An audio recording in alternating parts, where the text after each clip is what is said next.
Maryland Relay offers free calling services for people with hearing impairments or other disabilities that make it difficult to use the phone.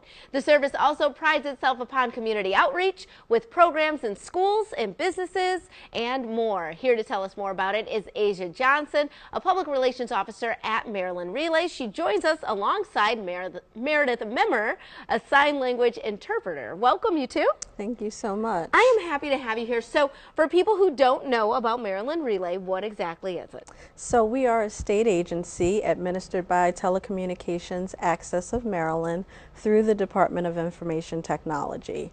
And we offer a free public service for individuals who find it difficult to use a standard telephone.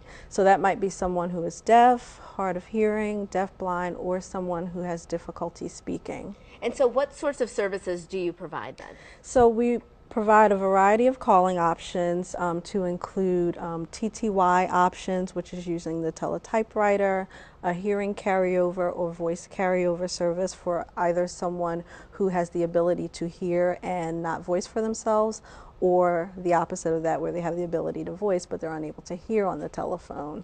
And then a speech-to-speech service also, where someone could have the support of an operator in order to make a phone call. And I was telling you off camera that I did this actually in college. I was a relay operator for the deaf, so the calls would come in and then I would type really, really fast and then voice what was given to me on my computer screen. So that's still what's happening today. That's exactly what's happening today. Some technology has advanced. There are more services that are available to Maryland residents, but certainly still true to what you experienced. Yes. So the fact that you had that opportunity is great. Well, hire me again. I can get a little side hustle going on. It is 24/7, 365. So whenever you're ready to drop in. But technology has come a long way. So talk about the equipment now that's on the market that was not around when I was in college. Sure. So what we have is a variety of equipment. So the equipment also serves someone who is deaf, hard of hearing, deafblind, but also individuals with cognitive difficulty or limited mobility or vision loss. Okay. So we've really expanded to include equipment for anyone that finds it difficult. Okay. So that might include a phone that has large buttons and auditory feedback for someone that has vision loss. It's got a screen there as well. Yeah. Big screen, large speaker, in order for them to be able to provide the auditory feedback. Okay. Cordless options for someone with limited mobility. Okay.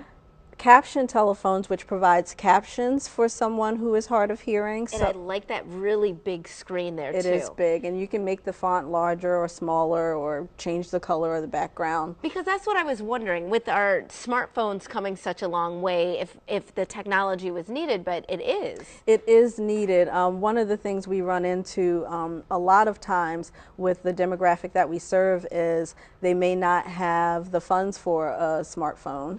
They may be in a rural area where cell service isn't available to them. Yeah.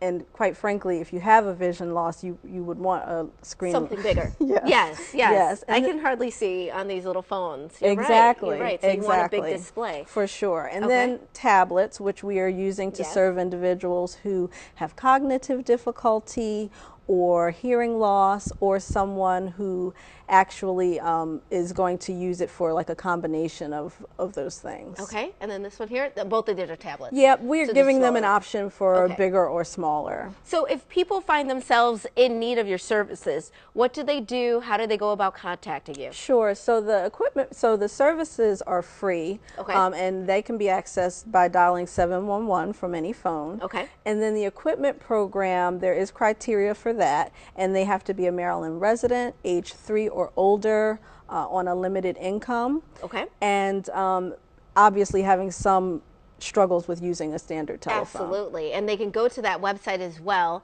So that's doit.maryland.gov/mdrelay. Otherwise, call the numbers on your screen. Thank you so much for being here. Thank you. Really appreciate it. Thank you. And we will be right back with more Midday Maryland right after this. Stay tuned.